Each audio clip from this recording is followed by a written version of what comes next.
സ്വാമിജിയുടെ വീഡിയോകൾ സ്ഥിരമായി കാണുന്ന ഒരാൾ ആണ് ഞാൻ. തിരക്കടൊന്നുമില്ല. വീഡിയോകൾ കാണുക, കണ്ടാൽ മാത്രം പോരാ, ലൈക്ക്, പിന്നെന്താ ഷെയർ, പിന്നെന്താ സബ്സ്ക്രൈബ്. നിങ്ങൾ കണ്ടിട്ട് എനിക്കെന്ത് ഗുണമാണ്? Subscribe, share, like. Like or dislike രണ്ടാലും കുഴപ്പമില്ല. ലൈക്കിനെ കൊള്ളുന്നില്ല, ലൈക്കായാലും കൊള്ളാം, ഡിസ്ലൈക്ക് ആയിട്ടും കൊള്ളാം. എന്തെങ്കിലും പ്രതികരണം ഉണ്ടാവണം. ഇതൊരു പ്രതികരണം ഇല്ലാണ്ട് കണ്ടുപോയിട്ട് കാര്യമില്ല. ശരി, ഇരിക്കട്ടെ. സ്വാമിജി ഹിന്ദു ആചാരങ്ങൾക്കെതിരായി പറയാറില്ല എന്നാണ് എൻ്റെ അറിവ്. എൻ്റെ ഭഗവാനെ, ഹിന്ദു ആചാരങ്ങൾക്കെതിരായി പറഞ്ഞാൽ പിന്നെ നമ്മളിവിടെ ജീവിക്കും. നമ്മൾ നിലനിൽക്കുന്നത് തന്നെ ഈ ഹിന്ദു ധർമ്മത്തിൻ്റെ ശ്രേയസ്സിന് വേണ്ടിയും ഹിന്ദു ധർമ്മത്തിൻ്റെ കാലോചിതമായ മഹിമയ്ക്ക് വേണ്ടിയാണ്. അതുകൊണ്ട് ആര് വർഗീയവാദി എന്ന് വിളിച്ചാലും ഒരു പ്രശ്നം എനിക്കില്ല. തീവ്രവാദി എന്ന് വിളിക്കുന്നവരുണ്ട്, തീവ്രവാദി, വർഗീയവാദി, ചാണകസ്വാമി, എന്തൊക്കെ പേരാണ്, സംഖ്യസ്വാമി, പല പേരുമുണ്ട്. ഇതൊക്കെ ഞാൻ സ്വീകരിക്കുന്നു. കാരണം ഞാൻ എന്താണെന്ന് എനിക്കറിയാം. അതുകൊണ്ടാണ് വിളിക്കണമൊക്കെ വിളിക്കാം. പക്ഷെ എന്തിനു വേണ്ടി വെച്ചാൽ കേവലം ഹിന്ദുധർമ്മത്തിന് വേണ്ടി മാത്രം. ഒരു മതേതരത്വം എനിക്കില്ല എന്ന് പറഞ്ഞാൽ തുറന്നു പറയുകയാണ്. യാതൊരു മതേതരത്വമില്ല. എല്ലാ മതങ്ങളെയും ഞാൻ ആദരിക്കുന്നു, എല്ലാ മതവിശ്വാസങ്ങളെയും ഞാൻ ആദരിക്കുന്നു, സ്നേഹിക്കുന്നു, അംഗീകരിക്കുന്നു. പക്ഷേ ആ സ്നേഹം കാണിക്കാൻ അവൻ്റെ ആചാരം ഞാൻ ചെയ്യാൻ അതില്ല. അവനോട് അവൻ്റെ ആചാരം ചെയ്യാൻ പറയും. ആശ്രമത്തിൽ ഒരു മാനസിക പ്രയാസവുമായോ ജീവിതത്തിൽ ഒരു മാർഗദർശനത്തിന് വേണ്ടിയോ ക്രിസ്ത്യാനി വന്നാൽ ക്രിസ്തീയ ആചാരങ്ങൾ ചെയ്യാൻ അവനോട് ഞാൻ പറയും. ആശ്രമത്തിൽ ദുഃഖങ്ങളും ദുരിതങ്ങളുമായിട്ടൊരു മുസൽമാൻ വന്നു കഴിഞ്ഞാൽ ഇസ്ലാമിക ആചാരങ്ങൾ ചെയ്യാൻ ഞാൻ പറയും. ചെയ്യും, അങ്ങനെ ഞാൻ ചെയ്യാം. പക്ഷേ ഞാൻ മതേതരനാണെന്ന് കാണിക്കാൻ വേണ്ടി അവൻ്റെ ആചാരങ്ങൾ ചെയ്യാം, അവരെ പോലെ പട്ട തൊപ്പിട്ട് നടക്കാവുന്ന ഞാൻ ചെയ്യില്ല. എനിക്ക് എൻ്റെ ആചാരങ്ങൾ, അത് അങ്ങനത്തെ മതേതരത്വമൊന്നും എനിക്കില്ല. പക്ഷേ എന്താണ് ഇതിന് പക്ഷേ? ഈ അടുത്ത് കണ്ട ഒരു വീഡിയോയിൽ സ്വാമിജി പറയുന്നത് ശ്രദ്ധിച്ചു. ക്ഷേത്രങ്ങളിൽ മാറി നിൽക്കൂ എന്ന് ആവർത്തിച്ച് പറയുന്ന ഒരു മന്ത്രം പോലെ ആയിരിക്കുന്നു എന്ന്. എല്ലാവരെയും അകറ്റുന്നതിന് പകരം ഒന്ന് ചേർത്തി നിർത്തണ്ടേ എന്നും. ചേർത്ത് നിർത്തണ്ടേ? തീർച്ചയായിട്ടും ചേർത്ത് നിർത്തണം. ദുഃഖവുമായി, പ്രയാസവുമായി, ക്ലേശങ്ങളുമായി, ദുരിതങ്ങളുമായി വരുന്നവരെ ചേർത്ത് നിർത്താൻ അമ്പലക്കാർ പഠിക്കണം, ക്ഷേത്രപ്രവർത്തകർ പഠിക്കണം. ഒരാളുടെ ദുഃഖത്തിന്, ദുഃഖശമനത്തിന് സേവ ചെയ്യാൻ പഠിക്കണം. അങ്ങനെ സമാജത്തെ നമ്മൾ ചേർത്ത് നിർത്തണം, നിർബന്ധമാണ്. പക്ഷേ പൂജാരിമാർ എപ്രകാരമാണ് ജനങ്ങളെ ചേർത്ത് പിടിക്കുക? ക്ഷേത്രപൂജകളിൽ പാലിക്കേണ്ടതായ ശുദ്ധാശുദ്ധികളില്ലേ? ഉണ്ടല്ലോ. ക്ഷേത്രാചാരങ്ങളിൽ മുഖ്യമാണ് ശുദ്ധാശുദ്ധങ്ങൾ. ഞാൻ സ്നാനം ചെയ്ത് ഗായത്രി ഉപാസന ചെയ്ത് പ്രാണായാമാദികൾ ചെയ്ത് പൂജയുടെ സങ്കല്പത്തോടുകൂടി ക്ഷേത്രത്തിൽ പ്രവേശിച്ചാൽ എൻ്റെ കുഞ്ഞിനെ ആയാലും എൻ്റെ അച്ഛനെ ആയാലും ഞാൻ തൊട്ടില്ല. തൊട്ടാൽ വീണ്ടും കുളിക്കും. ഇതൊക്കെ ചെയ്യണം. അത് അയിത്തമല്ല, അത് ശുദ്ധഭാഗമാണ്. ക്ഷേത്രാചാരങ്ങളിൽ ശുദ്ധാശുദ്ധം പാലിക്കണം, നിർബന്ധമാണ്. അല്ലാണ്ട് പൂജ ചെയ്യുന്ന ആളും എല്ലാവരും പോയി കെട്ടിപ്പിടിക്കണമെന്ന് ഗുരുവായൂർ സ്വാമി പറഞ്ഞിട്ടില്ല,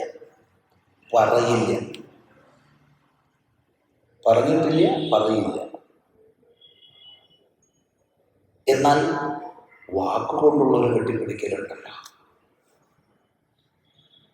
ഒരു ദുഃഖവുമായി ക്ഷേത്രത്തിൽ വരുന്ന ഒരാളോട് സ്നേഹത്തോടു കൂടി ഇടപഴകി അയാളുടെ ദുഃഖശമനത്തിനുള്ളൊരു മാർഗം നൽകുന്ന ഒരു സംവിധാനം, അത് പൂജകനും അനുവർത്തിക്കണം. പക്ഷേ നാലമ്പലത്തിൻ്റെ ഉള്ളിൽ നിന്ന് വർത്താനം പറയരുത്.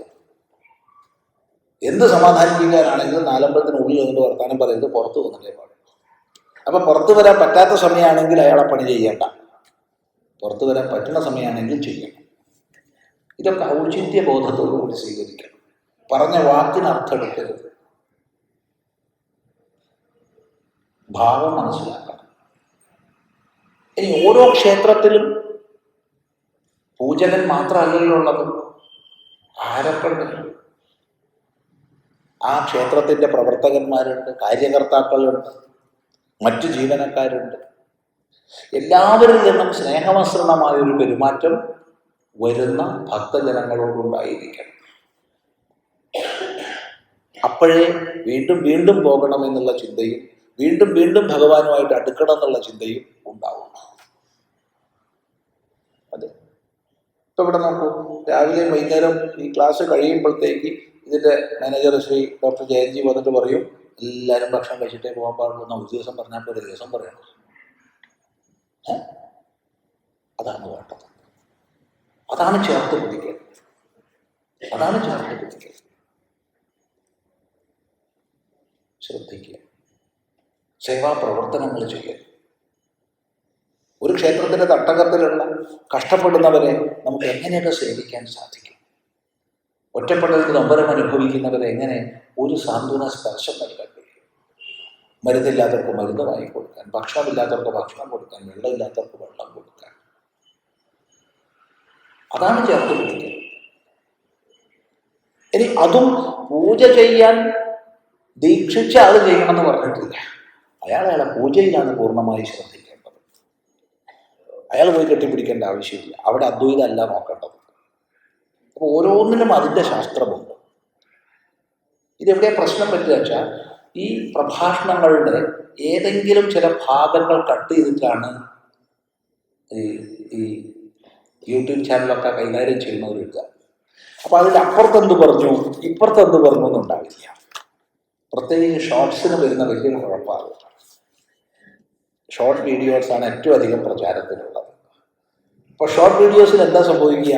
അതിനപ്പുറത്തെന്ത് പറഞ്ഞു ഇപ്പുറത്തെന്ത് പറഞ്ഞു എന്നുണ്ടാവില്ല. പകുതി. അങ്ങനെ ഇഷ്ടംപോലെ പേർക്ക് കട്ട് ചെയ്ത് പലതൂടാൻ പറ്റും. നിങ്ങൾക്കറിയോ, 2018 സകല ഹൈന്ദവ ചേതനയെയും വ്രണപ്പെടുത്തിക്കൊണ്ട്, ശബരിമല കേന്ദ്രീകരിച്ചുകൊണ്ട് ഹിന്ദുധർമ്മത്തെ മുഴുവൻ അങ്ങേയറ്റം വ്രണിതമാക്കുന്ന നടപടികളുണ്ടായി. അതിന് ഭരണക്കാർ നേതൃത്വം നൽകി. നമുക്കെല്ലാം അറിയുന്നതാണ്, നമുക്കെല്ലാം ഓർമ്മയുള്ളതാണ്. മറക്കരുത്. മറവി രോഗം അധികം ബാധിക്കരുത്. പ്രത്യേകിച്ച് തെരഞ്ഞെടുപ്പൊക്കെ വരുമ്പോൾ നല്ല ഓർമ്മ.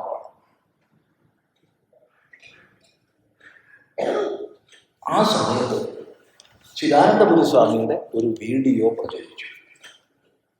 ഈ ചിദാനന്ദപുരി സ്വാമി എന്താ വീഡിയോ എന്നറിയും? നിശ്ചയമായും യുവതികളെ ശബരിമലയിൽ കയറ്റണം. ശബരിമലയിൽ യുവതികളെ കയറ്റാതിരിക്കുന്നത് സ്ത്രീത്വത്തോട് ചെയ്യുന്ന അവഹേളനമാണ്.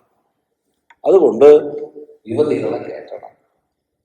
ആർട്ടിഫിഷ്യൽ ഇൻ്റലിജൻസ് വെച്ച് ഉണ്ടാക്കിയ വീഡിയോ അല്ല, മോർഫിയുടെ വീഡിയോ അല്ല, ഒന്നുമല്ല, ഉള്ളത് തന്നെയാണ്, സത്യമാണ്. ചിദാനന്ദ സ്വാമി പറഞ്ഞ ഓഡിയോ അല്ല, വീഡിയോ ആണ്. സ്വാമി അങ്ങനെ പറഞ്ഞോ? ഞാൻ പറഞ്ഞു, എടാ മഹാഭാവി, നീ തന്നെയല്ലേ മറ്റൊന്നും തിരിച്ചു പറഞ്ഞത്. അങ്ങനെയല്ല ഉണ്ടായത്. പിന്നെ എങ്ങനെയാണ് ഉണ്ടായത്? ഒരു വലിയൊരു സമ്മേളനത്തിൽ വെച്ചിട്ട് ചോദ്യം, ഇതുപോലെ ചോദ്യം വന്നതാണ്. സ്വാമിജി, ശബരിമലയിൽ ഇപ്പോൾ വലിയ പ്രശ്നങ്ങൾ നടക്കുകയാണ്, എന്നല്ല അന്ന്. വാസ്തവത്തിൽ എന്താണ് ഇതിൻ്റെ ചരിത്രം? യുവതികളെ പ്രവേശിക്കണമെന്ന ആവശ്യം എങ്ങനെ വന്നു? അതെങ്ങനെ കോടതി വിധിയിലേക്ക് കലാശിച്ചു? ഇതിനെപ്പറ്റി സ്വാമി ഒന്ന് വിസ്തരിച്ച് പറഞ്ഞു തരണം എന്ന് പറഞ്ഞു. അവിടെ ഞാൻ എന്ത് ചെയ്തു? തുടങ്ങിയ പറയാൻ.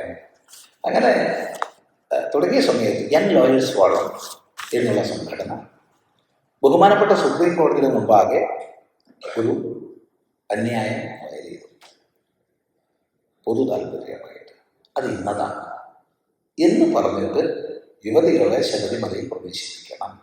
യുവതികളെ ശബരിമലയിൽ പ്രവേശിപ്പിക്കാതിരിക്കുന്നത് സ്ത്രീത്വത്തിന് എതിരായിട്ടുള്ള അവഹേളനമാണ്, ഭരണഘടന നൽകുന്ന സ്ത്രീ പുരുഷ സമത്വത്തിന് എതിരാണ്. ഇത് ബഹുമാനപ്പെട്ട കോടതി പരിഗണിച്ചു. ആ പരിഗണനയുടെ ഫലമായിട്ട് ഇന്ന മാതിരിയൊക്കെ വിധി വന്നു എന്നൊക്കെ പറഞ്ഞ് വിസ്തരിച്ച് പറഞ്ഞു. ഈ ഭാഗം മാത്രം കട്ട് ചെയ്തു. എടാ ഭാഗം ആരോഗ്യം ഇത് മാത്രം കട്ട് ചെയ്തു. ഇതങ്ങോട്ട് പ്രചരിപ്പിച്ചു എന്ന് മാത്രമല്ല, മാതൃഭൂമിക്കാരൻ ദിൻ തരികിടതോ എന്നൊരു പരിപാടിയിൽ ഇത് വെച്ചു. അതോടുകൂടി ഞങ്ങൾക്ക് പ്രചാരമായി. സ്വാമി പറഞ്ഞില്ലേ? ഞാൻ പറഞ്ഞു. സ്വാമി പറഞ്ഞോ? ഞാൻ പറഞ്ഞിട്ടില്ല. കാരണം ഞാൻ ഉദ്ദേശിച്ചതല്ല. ഈ അപ്പുറം കട്ട് ചെയ്താൽ എന്താ ചെയ്യാൻ പറ്റുക? അത് ബൗദ്ധികമായ സത്യസന്ധത ഇല്ലായ്മയാണ്. അതുകൊണ്ട് അവിടുന്ന് ഒന്ന് അടർത്തിയെടുത്താൽ ഉണ്ടാവുന്ന കുഴപ്പങ്ങൾ കുറച്ചൊന്നുമല്ല.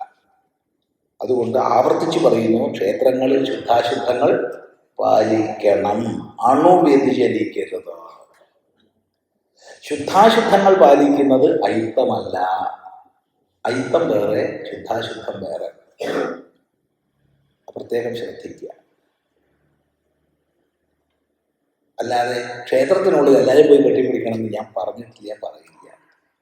എന്നാൽ മറ്റുള്ളവരുണ്ടല്ലോ, ഉദാഹരണം പറഞ്ഞാൽ ചില ക്ഷേത്രങ്ങളിലൊക്കെ പോയി കഴിഞ്ഞാൽ നീ പോണ്ടാന്ന് തോന്നിപ്പോണ മാതിരി മറി മറി മറി പോ എന്നുള്ള ആട്ടല കേൾക്കുക. ആര്? ഒന്നും പൂജകനല്ല ചെയ്യണത്.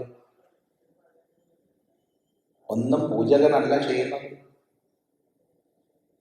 മറിച്ച് അവിടെ സൗമ്യമായി ജനങ്ങളോട് ഇടപഴകേണ്ടുന്ന ഉദ്യോഗസ്ഥന്മാർ ആ വരുന്ന ഭക്തന്റെ വികാരത്തെയും വ്യക്തിത്വത്തെയും മാനിക്കാതെ മാറിപ്പോ മാറിപ്പോ മാറിപ്പോ കൊടാ കൊടാ അത് പാടില്ല. സ്നേഹപൂർണമായിട്ട് മാത്രമേ ക്ഷേത്രങ്ങളിൽ ഇടപെടലുകൾ പാടുള്ളൂ. ഭഗവാനെ കാണാനാ വരുന്നത്. അപ്പൊ ആ ക്ഷേത്രത്തിലെ പ്രവർത്തകർ, അതങ്ങ് പ്രസിഡന്റ് ആയാലും സെക്രട്ടറി ആയാലും മാനേജർ ആയാലും ഇനി പൂജകനായാലും കഴകക്കാരനായാലും ശാന്തിക്ക് ആരായാലും ഭഗവാന്റെ പ്രതിനിധികളായിട്ടാണ് പ്രവർത്തിക്കുന്നത്. അപ്പൊ ഭഗവാന്റെ പ്രതിനിധികളായി പ്രവർത്തിക്കുന്നവർ സ്നേഹപൂർണമായിട്ട് വേണം. ഭഗവാനെ കാണാൻ വരുന്നവരല്ലേ, ആ നിലയ്ക്ക് വേണം പെരുമാറേണ്ടത്. അല്ലാണ്ട് ശുദ്ധാശുദ്ധില്ല എന്നൊന്നും ചെയ്യാൻ ദിവസം പറഞ്ഞിട്ടില്ല. പറയാത്തത് കണക്കാക്കരുത് എന്ന് പ്രത്യേകം പറയുന്നു.